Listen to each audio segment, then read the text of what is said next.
Hello, मी कोजागिरी स्वागत करते तुमचं आपल्या चॅनलवरती, ज्याचं नाव आहे किचन रेसिपी अँड लाईफस्टाईल.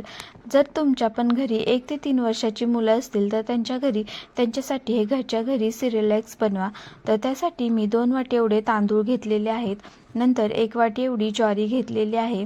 नंतर अर्धी वाटी एवढी मूग डाळ, अर्धी वाटी एवढी मसूर डाळ आणि अर्धी वाटी एवढी तूर डाळ घेतलेली आहे.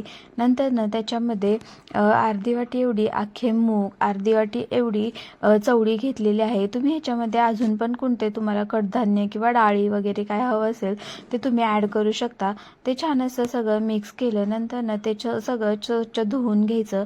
ते छान असं सगळं स्वच्छ धुतल्यानंतर त्याच्यातलं सगळं पाणी काढून घ्यायचं. कारण आता पावसाचे दिवस आहेत, त्यामुळे जास्त ओलसरपणा वगैरे राहिला तर ते लगेच खराब होऊ शकतं. त्यामुळे सगळं त्याच्यातलं पाणी काढून घ्यायचं आणि नंतर त्याला वाळण्यासाठी एक हंतरायचं आणि वाळण्यासाठी त्याला छान असं पसरून द्यायचं. तर ते सगळं कडकडून वाळवून घ्यायचं. तर कारण आता पावसाचे दिवस आहेत, त्यामुळे तुम्हाला माहिती लगेचच ओलसर वगैरे राहिलं तर बुरशी वगैरे लागते. त्यामुळे त्यांना छान असं कडकडून वाळवून घ्यायचं.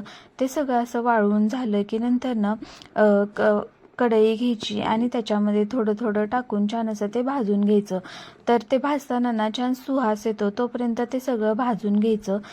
एक एक करून मी सगळं असं ते भाजून घेतलं. ते सगळं भाजून झाल्यानंतर एका ताटामध्ये काढून घ्यायचं. ते काढून घेतल्यानंतर जेवढं आहे तेवढं सगळं तुम्ही ते भाजून घ्या आणि नंतर त्याच्यामध्ये तुम्हाला कोणते ड्रायफ्रूट्स हवे असतील ते तुम्ही टाकू शकता. काजू, बदाम, मखाना किंवा सीड्स आहेत, पंपकिन सीड्स आहेत वगैरे कोणत्या सीड्स आहेत त्या पण तुम्ही ह्याच्यामध्ये ॲड करू शकता. तर मी इथे काजू आणि बदाम घेतलेले आहेत. ते पण छान असं भाजून घ्यायचं आणि ते त्याच्यामध्ये टाकून द्यायचं. नंतर त्याच्यामध्ये 1 चमचा एवढं जिरं घेतलेलं आहे, 1 चमचा एवढी बडीशेप घेतलेली आहे आणि 1 चमचा एवढं ओवा घेतलेला आहे. ते पण चांगलं भाजून घ्यायचं. ते सगळं छान असं तडतडतं तोपर्यंत भाजून घ्यायचं. नंतर ते छान असं भाजल्यानंतर ते पण सगळं त्याच्यामध्ये मिक्स करून घ्यायचं. ते छान असं सगळं मिक्स करायचं. ते मिक्स झाल्यानंतर थोडं त्याला थंड होऊन द्यायचं. नंतर थंड झालं की मिक्सरच्या भांड्यामध्ये थोडं थोडं घेऊन बारीक करायचं.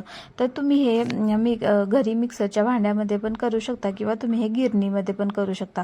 पण गिरणीमध्ये केल्यानंतर काय होतं माहिती का, ते जास्त बारीक होतं. ते जास्त बारीक झाल्यानंतर जर आपण बनवताना जास्त वेळ हलवत नाही राहिलो तर त्याच्या लगेच गाठी बनतात. त्यामुळे मी तर प्रेफर करेन की तुम्ही मिक्सरवरतीच बारीक करा. थोडा वेळ लागतो पण मिक्सरवरती छान होतं. जास्त बारीक म्हणजे लहान बारीक होत नाही. त्यामुळे मी दरवेळेस मिक्सरवरतीच बारीक करते.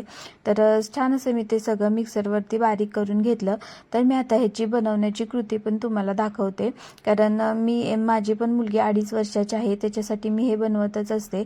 तर त्यासाठी मी 1 ग्लास एवढं पाणी घेतलेलं आहे आणि 1 वर्षाच्या पुढची जर तुमची मुलं असतील तर त्याच्यासाठी तुम्ही थोडं मीठ घेऊ शकता. तर मी थोडं इथे मीठ घेतलेलं आहे आणि 1 ते 2 चमचे एवढं पावडर घेतलेली आहे आणि ती सगळी पाण्यामध्ये छान अशी मिक्स करून घ्यायची आणि छान असं त्याला हलवून छान असे त्याचे सिरियलॅक्स बनवून घ्यायचं. बघू शकता तुम्ही इथे छान असं ते सिरियलॅक्स बनलेलं आहे आणि तुम्हाला जशी कन्सिस्टन्सी हवी तशी तुम्ही ठेवू शकता. पातळ हवे, मीडियम हवे, असं काय हवेल तसे तुम्ही ठेवू शकता. आणि ते सगळं झाल्यानंतर एका वाटीमध्ये ते काढून घ्यायचं आणि त्याच्यामध्ये तूप टाकायचं आणि सगळं ते छान असं मिक्स करायचं आणि बाळाला आपल्या चारायचं. तर छान आहे, पौष्टिक आहे आणि तुम्ही घरी बनवू शकता असं आहे. तर एक